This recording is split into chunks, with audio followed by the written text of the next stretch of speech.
Good morning, guys. Welcome to City Girl Gardening. I am Dee, your City Girl Gardener, and I'm out here this morning just checking the garden, looking at my seeds that I planted, see what has sprouted, see what's growing, see what needs to be fertilized.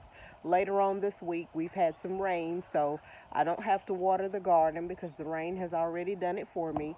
Follow me along this morning as I give you a brief garden tour of what's going on during this fall season. Well, it's still actually technically summer.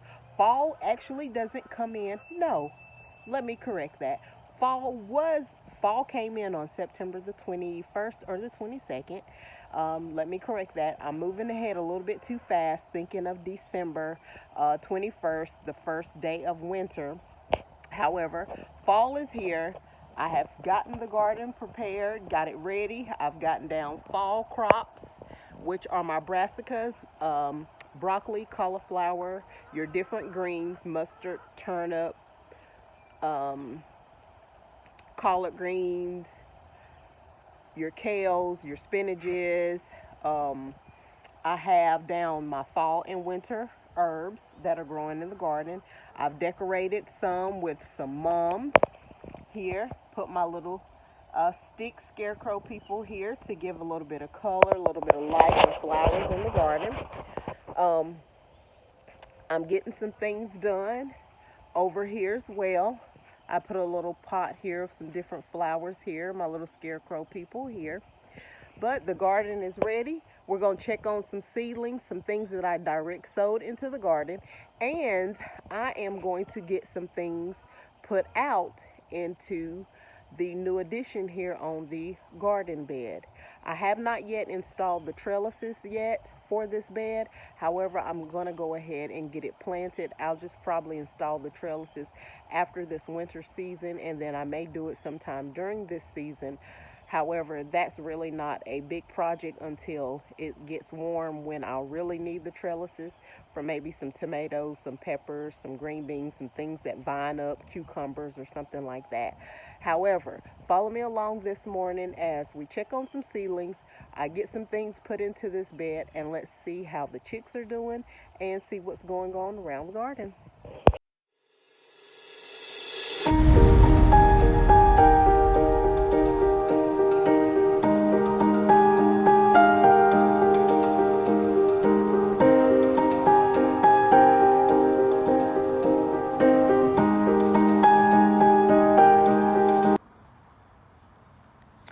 All right, guys, the first bed that we're going to check out here, this is one of the new additions that I put out in the garden.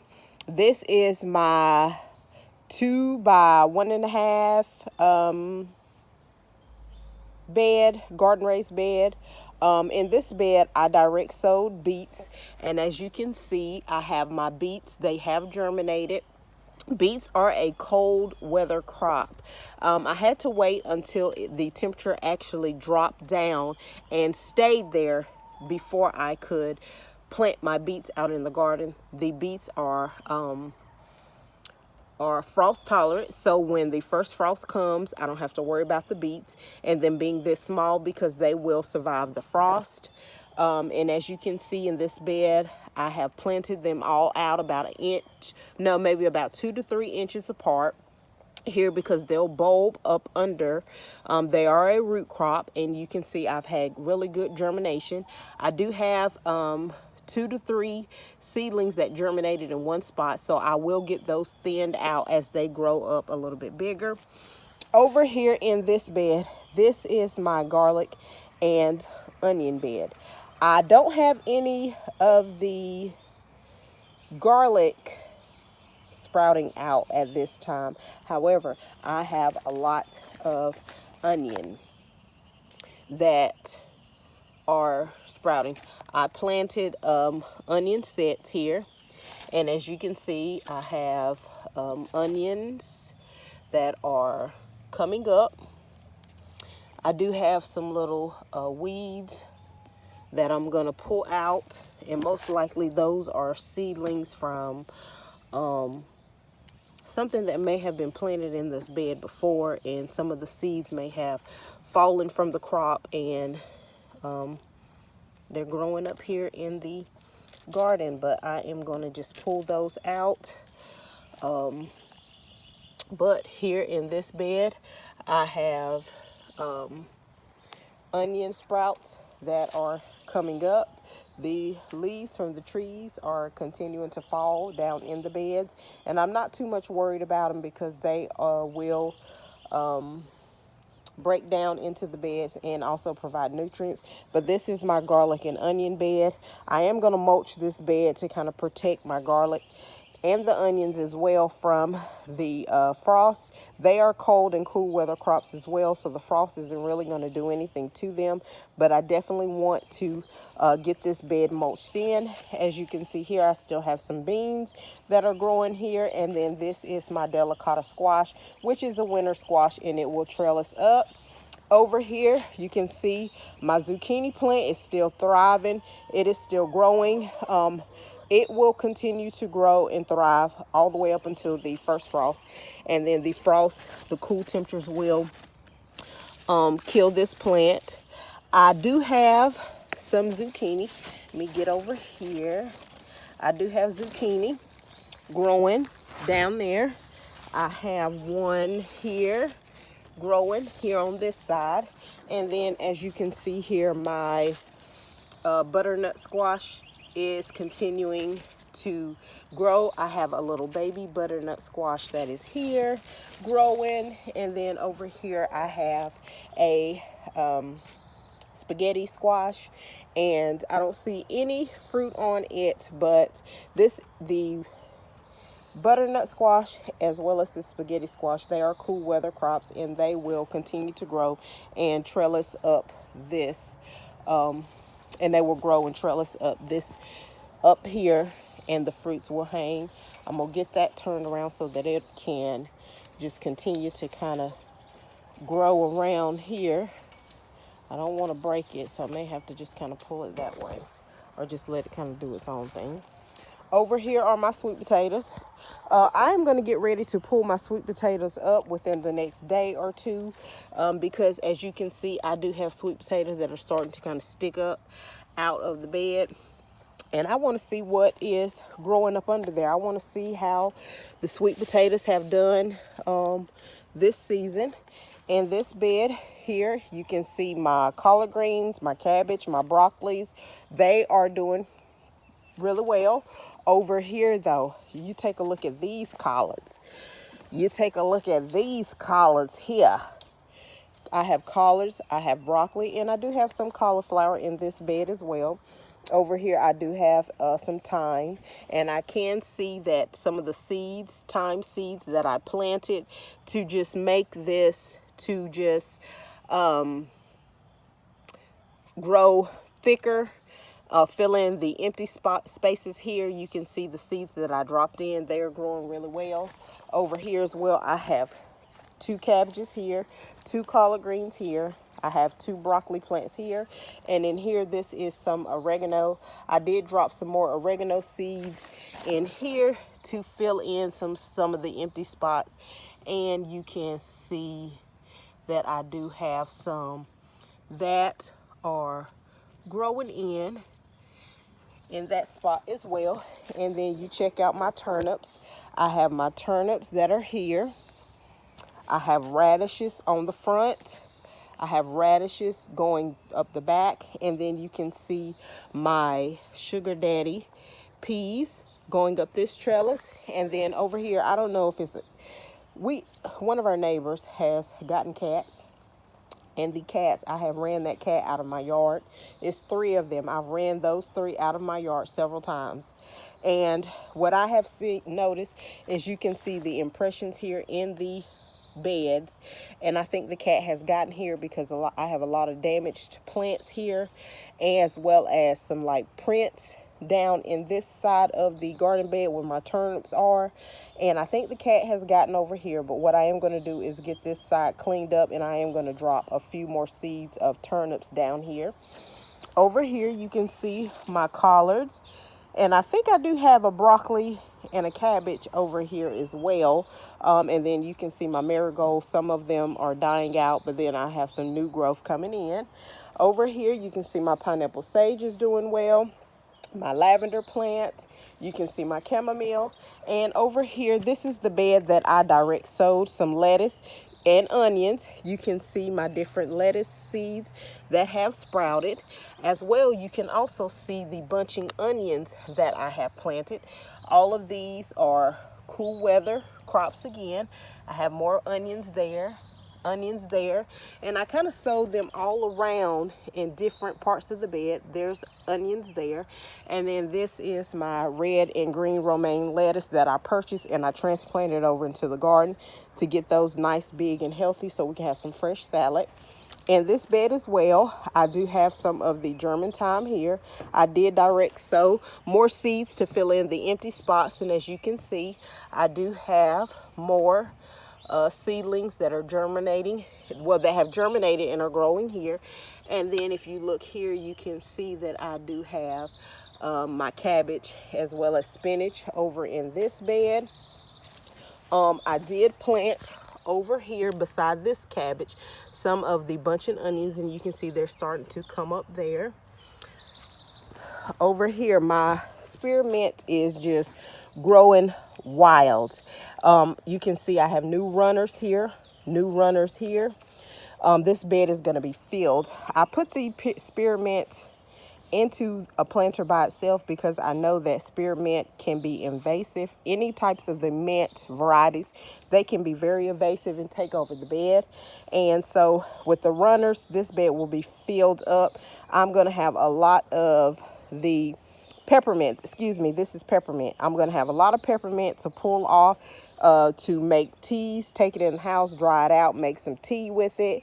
This is my spearmint here, and as you can see, I do have runners with the spearmint as well. This bed is going to continue to grow, and this plant will end up filling up this whole spot. I have here, this is my rosemary. Some of the rosemary started to get these little purple flowers, and at one time I thought it was, I had mixed the rosemary up with my lavender, but when you smell it, it is nothing but rosemary. But this is my rosemary planter, and take a look over here. Over here, I have red mustard, as well as some of, this is the giant red mustard, and then I have the giant green mustard growing there. That looks like the Greenwave mustard, and then that's a giant green mustard. You can see where I have sown seeds into some of the empty spots to fill up with mustard greens here. But I'm loving my mustards, and I am going to start pulling some of those leaves off and prepping some of those some of the mustards for the holiday. I love greens, and here you see my mustards. The red mustards have done they have just really thrived and blossomed. And then here again you see my green, and I'm going to mix those once I do harvest those. I'm going to mix those. And then you can see here I have all cabbage in this bed. This is the marigold.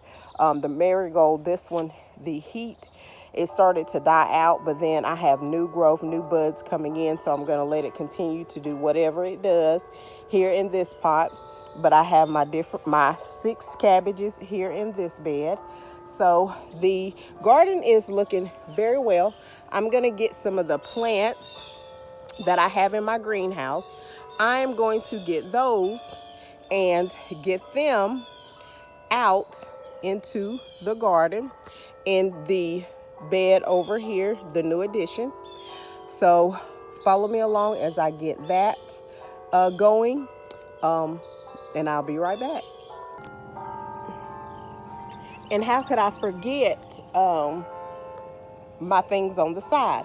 This is my English custard scallop squash. They are growing. I cannot wait for them to get a little bit bigger because I am going to really enjoy this squash. The custard squash, slicing it up with some onions sauteed in a pan. And then take a look here at my bok choy. I was going to go in and fill in some of the empty spots with more seeds, but I'm not. I'm just going to leave this bed as it is. But this is my bok choy here, and then you can see my carrots that are still popping up. I got carrots that are popping up in the bed. I sowed those in this middle part there. There's not very many that did germinate, so I may need to sow another round of the carrots in the middle here of the beds. But you can see my bok choy is growing really well. I have the tiny varieties. I have a medium-sized variety as well as the big, large-size variety of the bok choy. They're doing pretty good here in the beds on the side. And then again, there is my English custard scallop squash here. So let's get the plants that I have in the greenhouse. Let's get those out and into the garden. I had to stop over here for just a minute because they did what I always tell you guys that they do, knock their food over. So I am going to get them more food put in, get them some fresh water here. We got our girls here. This is Isabelle. And over here, this Lillie-Coot and Ella have grown so much that I have a hard time now telling them apart. However, Ella's tail feathers are more, they're fuller and they're longer than Buttercake's. Buttercake's feathers are. Over here you can see Lillie-Coot. She's over there. She's getting ready to lay if she hadn't already laid. And then I do have Buttercake. She is over here in the nesting box and she is getting ready to lay as well. So I'll come back out a little bit later once I get their food and water done. I'll come back this afternoon and I'll collect the eggs from the nesting box that they've laid for this morning. You can see Lillie-Coot. She's come over to the door.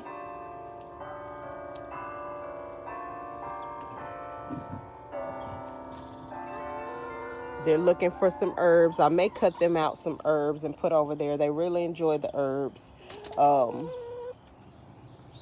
Really enjoy the herbs and eating those. They love when I put out cabbage. When I cook cabbage, I will throw out some cabbage and throw out the whole part of the cabbage and or the core, excuse me, of the cabbage. I'll throw that out here and they love it and they eat it up. But this is what the girls are doing. They're getting bigger and bigger by the day. They're still producing, laying those eggs, and I love it. All right, guys, we are headed out into the coop. I have my basket here, and we are going to collect the eggs that the girls have laid. Get down, get down. That's why your food's always knocked over.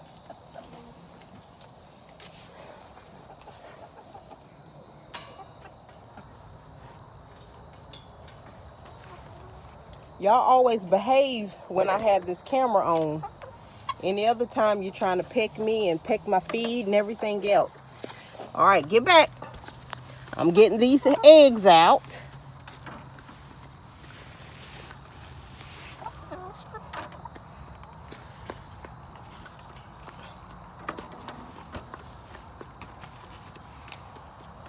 And as you can see, these are the fake eggs. Over here, one fake egg, and this is a real egg. Real egg that was in the back there. So I have one, two, three here and here. So I have a total of 9 of the fake eggs. And then I'm gonna come over here to the little house and look at there. I have 3 eggs.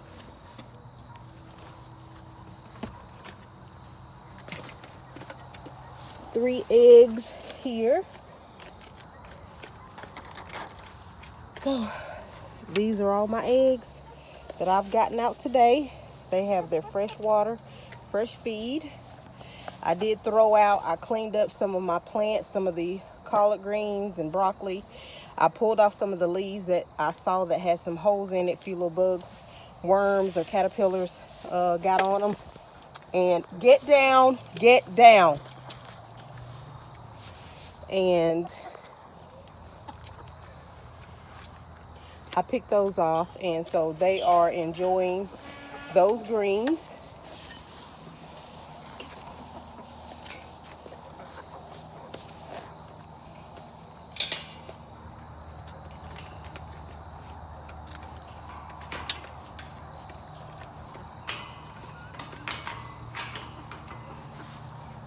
And there they are. And here, I started off with 3 eggs already in this basket. I collected about 1, 2, 3, 4, 5, 6, 7, 8, 9, 10, 11, 12 eggs from these girls. 12 eggs. I already had 3 down in there, so this should be about 15 eggs. And then, of course, as you can see, that's the garden there. All right, thank you for tuning in to City Girl Gardening. I'm Dee, your City Girl Gardener, and you guys have a good evening.